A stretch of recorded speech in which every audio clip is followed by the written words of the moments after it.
Welcome to the meeting room at Global TV Talk Show, a broadcast service of globalbusinessnews.net. Now, here's your host, Ed Cohen. Hi, this is Ed, and I'm in Big Bear Lake Resort, about 100 miles east of downtown LA at 7,000 feet up. Snow summit goes up to 9,000, and it's a beautiful place, whether it's snowing or hot and sunny. So our special guest today is Angie Weinberger in Zurich, Switzerland. Hi, Angie. Hi, Ed.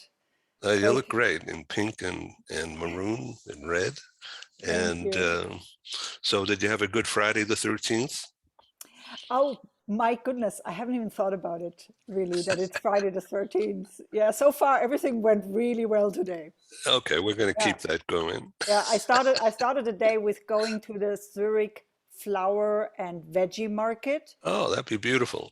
Which I hardly ever get to, but today my day only started, my work day started only at 9, which is late for me. So I thought, oh, I have a chance to get some flowers fresh from the market. So yeah, it's been a nice Friday the 13th so far. Let's see what else is happening. Yeah, so we're going to talk about some serious stuff here, which we all should pay attention to. And coming out of the pandemic, of course, the pandemic has impacted everyone and everything.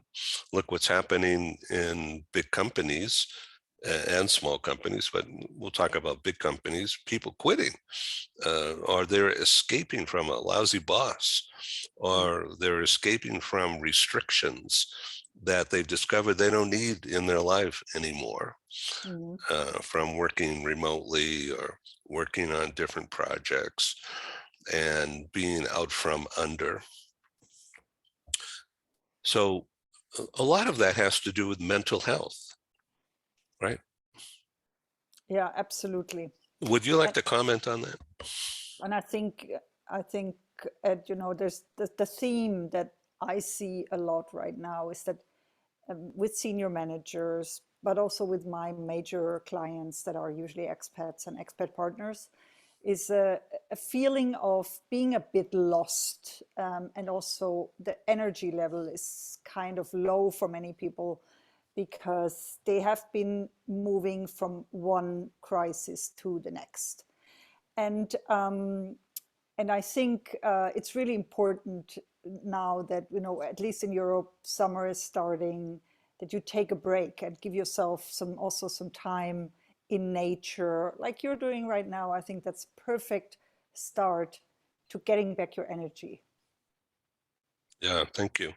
Okay, so now you had a number of workshops that you've been doing this first half of the year, and not just for corporate transferees, but for anybody. And how's that going for you? So, to be honest, I'm really, really glad to be back in the classroom.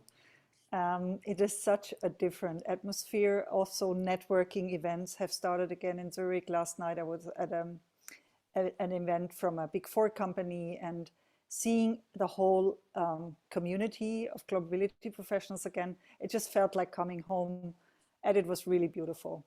And I really noticed that we missed the personal interaction with many people. Yeah, and everybody seemingly was there, right? So I had a feeling everybody was there. It was almost hard because you needed to catch up with people you haven't seen in like 3 years. And right, there's not enough time to do it, but now you're motivated to get back in touch and exactly make that luncheon appointment. Yeah, exactly. Yeah, well, great. So what do you got going this weekend for you in Zurich?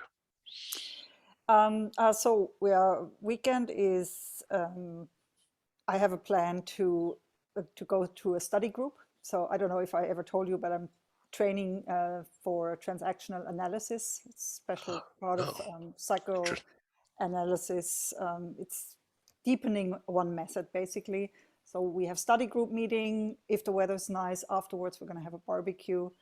And Sunday, I'm catching up with a friend from high school that I probably haven't seen in the last 6 years. So we are planning a trip to Basel, which has a lot of nice museums. especially art museums. So Yeah, that's and especially kind of in exciting. springtime, walking along the river and in the squares. I remember that. Yeah. Yeah, so let's go back to the mental health issue. It's not like people are going crazy. It's just that there's just so much confusion and messaging that is interfering with daily life, and it feels that way anyway. Hmm. Yeah, I think, when you're a leader, you have a lot of, at a certain age, you have a lot of commitments. And then if additionally you manage a crisis, or you manage one or two crises, or you feel like you just got out of one and then the next one comes along, something got to give, something will suffer. And that's why I have a feeling that many managers, I mean, I would not say they're close to burnout, but they definitely need a break.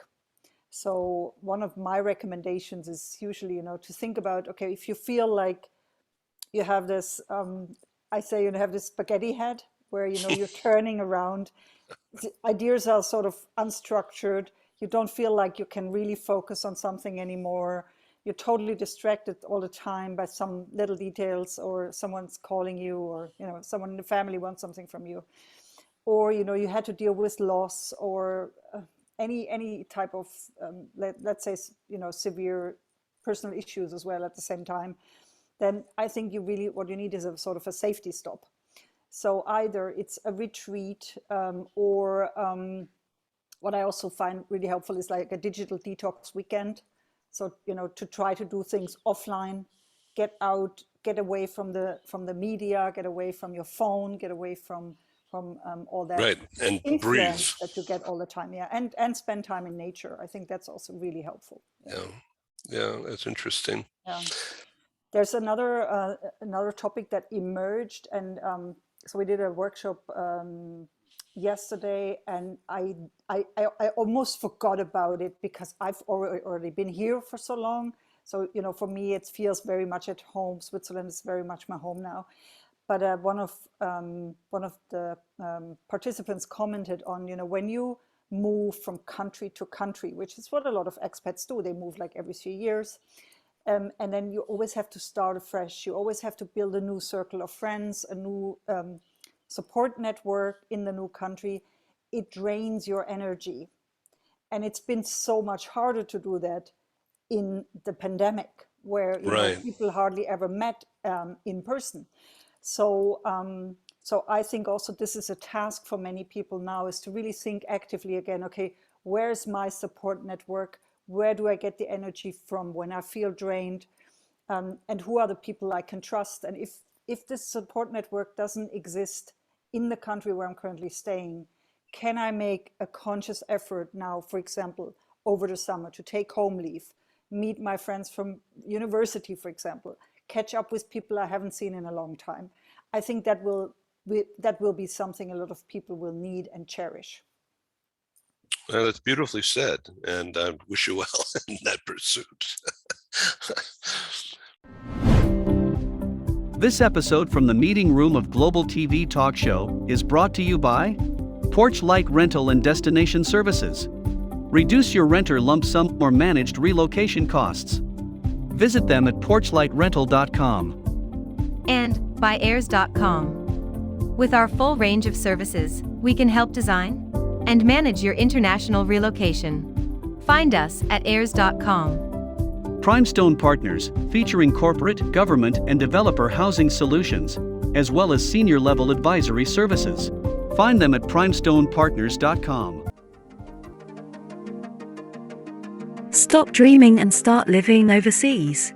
International lifestyle consultant Emily Braun can help you seamlessly transition to your new life in your dream destination. Whether you are a retiree, a digital nomad, or a mobile executive, Emily Braun can make your transition overseas a success. Visit emilybraun.com. Coutalis is a global group with a worldwide footprint. With 16 agencies in 10 countries, Coutalis offers companies and mobile professionals a unique combination of HR services and options. Find us at kutalis.com. Take your communication skills to the next level. Barbara Bolt of Bolt Global has a passion to make you shine. As our globe expands, effective intercultural communication and presentation is a must. Visit boltglobal.com.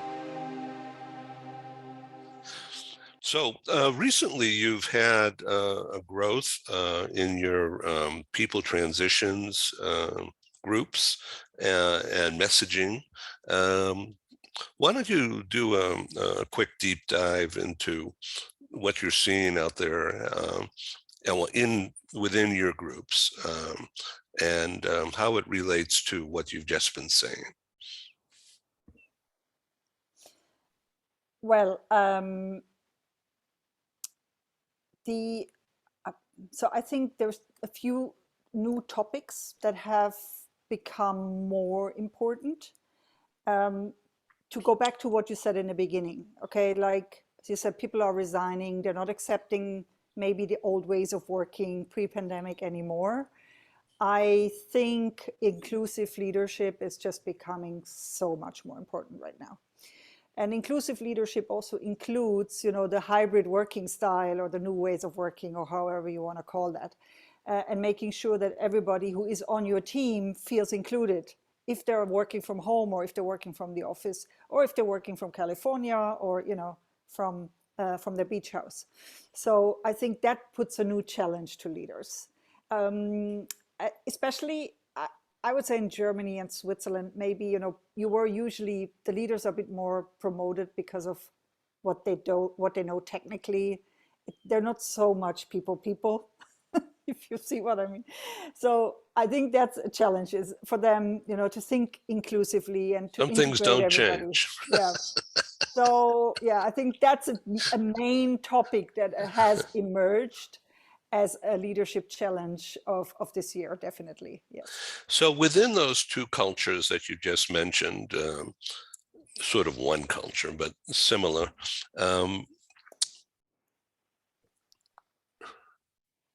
how are younger people reacting to that culture? Are they resigned to stay within that culture, or are they trying to force some change from below upward?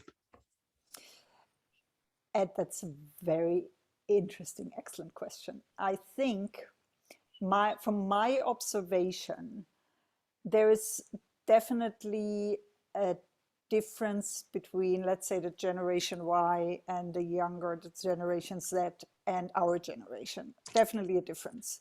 And the main difference that I see is, how grateful our generation is to have work. So I think we're not as demanding in many ways. We're not expecting so much out of work. We're basically grateful that we have work and an income. And I think the younger generation is a lot more demanding. So, they want to make a contribution. They want to be heard. They want to feel like their opinion counts. And they're making these statements, and sometimes I think they feel a bit frustrated because it's not like people are just saying, oh yeah, we just waited for you to tell us how to do the job that we've been doing for the last 20 years. So I'm also mentoring young students or younger, like graduates that just come out of the workforce through one of the students' organization I used to be a member of. And it's just something that I really noticed as a theme that, yeah, I think when we went into the workforce, we had a different expectation than what younger people are expecting today. So interesting. Again, yeah. That makes it very important for leaders to be inclusive, understand different generations, understand generational styles, and especially what I mean also, with the inclusive is hearing everybody's opinion, taking everybody seriously, giving everybody the psychological safety to speak up in a meeting and say their opinion without being, without the eye rolls or, what you sometimes get from more experienced people. Right. We are pleased to welcome Adamo Education as a proud sponsor of Global TV Talk Show. The concept of a micro school is the reimagining of the one-room schoolhouse. My name is Tamara Becker. I'm the president and CEO of Adamo Education. The micro school concept really does not just lend itself to the personalization and the customization of learning, but also the social development and fostering that sense of love for learning. Unlike what we see in traditional brick and mortar schools, we have multiple grade levels in the same learning space. Students can be enriched by the socialization that they get, as well as the academic support from peers. What differentiates Adamo is the fact that we are taking the best pieces of brick and mortar, of digital, and then at-home learning. Students here can come 5 days a week. They can come 4 hours a day. It will really just depend on what is best for the student and for the parent. To enroll, just reach out via phone, text, or email, and we'll have that personalized conversation, and we'll be able to get you all set. Check us out at adamoeducation.org. Become a global player in your field. Cross Culture to Go provides virtual support for your global business and career success. We can help you thrive in 140 plus countries and markets. On the web at crossculturetogo.com. Angie Weinberger, I thank you for being our guest on this brief interface between us on a Friday afternoon in Zurich. I thank you for your time, and stay well. You look terrific, and love your energy and your approach. Please come back again. Thank you so much, Ed. I will be back and we'll talk more. Thank you. Thank you. Peace. Bye-bye. Peace. This is Ed in Big Bear Lake, California, signing off. And that was Angie Weinberger in Zurich, Switzerland. And Angie has been our guest multiple times over the years on Global TV Talk Show and Global Radio Talkshow.com, and also in the older days of live conferences. And someday we're going to do it again. Take care. Bye-bye. Thank you for joining us in the meeting room at Global TV Talk Show. Have a wonderful day, and stay safe.